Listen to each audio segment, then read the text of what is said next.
Bismillahir Rahmanir Rahim. Assalamu alaikum wa rahmatullahi wa barakatuh. Alhamdulillahi rabbil alamin wassalatu wassalamu ala ashrafil anbiya'i wal mursalin wa ala alihi wa sahbihi ajma'in, amma ba'd. Langu jina naitwa Ustadh Maalim Ibn Omar. Tuko ndani ya Ramadhani ya 9. Karibu tena mtazamaji wa Rapta Channel. Mwezi huu wa Ramadhani ni mwezi wa mabadiliko. Ukitazama mwezi wenyewe tu wa Ramadhani utaona kuna mabadiliko ndani yake. Bwana Mtume Muhammad sallallahu alaihi wasallam anatuambia ndani ya mwezi huu wa Ramadhani mtu akifanya sunna analipwa malipo ya kufanya faradhi.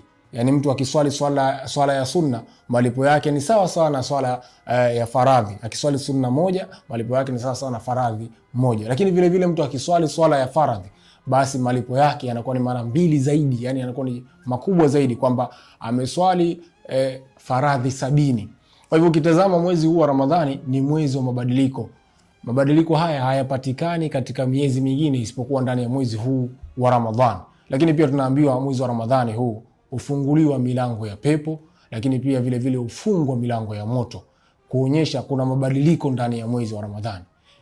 Kama kuna mabadiliko ndani ya mwezi huu wa Ramadhani, inawezekana pia wewe unayo mambo uliokuwa ukiyafanya nje ya Ramadhani ambayo hayamridhishi kabisa Mwenyezi Mungu Subhanahu wa Ta'ala. Kwa hivyo inahitajika mabadiliko pia kwako wewe mtazamaji wa Rapta Channel uweze kubadilika. Ikiwa kuna mabadiliko ya kimwili tu, basi hata mabadiliko ya kiimani pia yanatuhitajia mimi na wewe tuweze kubadilika. Inawezekana nje ya Ramadhani ulikuwa wewe ukipata breakfast, lunch pamoja na dinner, lakini hivi sasa inakuwa mabadiliko yamebadilika. Unapata iftar pamoja na as-suhur kwa maana ya daku. Haya ni mabadiliko ya kimwili. Lakini je, mabadiliko ya kiimani? Tukijiuliza swali mimi na wewe, tumeshabadilika? Yani kuna chochote kilichobadilika katika mabadiliko ya kiimani? Inawezekana ulikuwa ukiswali nje ya Ramadhani, ulikuwa ukiswali lakini swala zako ilikuwa labda ni Ijumaa mpaka Ijumaa.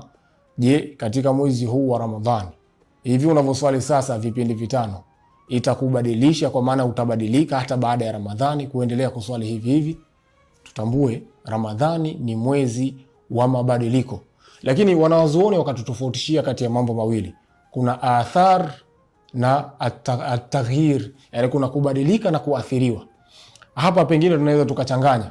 Kuathiriwa kwa maana ya at-ta'thir, kuathirika ni ile pengine mtu amehudhuria darasa, labda akawa anasikia yale mawaidha yanayotolewa katika darasa lile, pengine labda ni fadhila za mtu kuswali jamaa salatu al-fajr.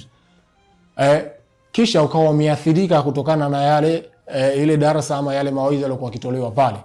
Asubuhi kesho yake ukawa wewe ndio mtu wa kwanza kuwahi katika safu ya mbele alfajiri. Lakini baada ya siku chache mbele ukawa umeshaacha. Ile ni maana ya kuathirika. Lakini kuna kuathirika na kuna kubadilika. Sasa tutoke katika kuathirika tuje katika kubadilika.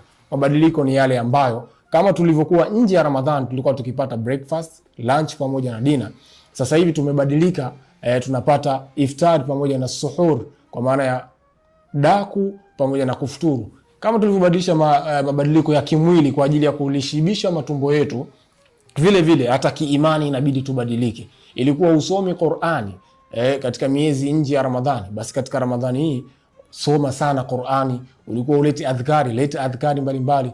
Ulikuwa wewe huswali vipindi vyote vitano, swali. Maana yake hata baada ya Ramadhani, hii Ramadhani hiyo imekubadilisha, imebadilika kabisa. Tutambue na tujue kuwa Ramadhani ni mwezi wa mabadiliko. Mwenyezi Mungu Subhanahu wa Ta'ala atujalie tuwe miongoni mwa waja wake wenye kusikiliza maneno na kuyafuata yaliokuwa mazuri.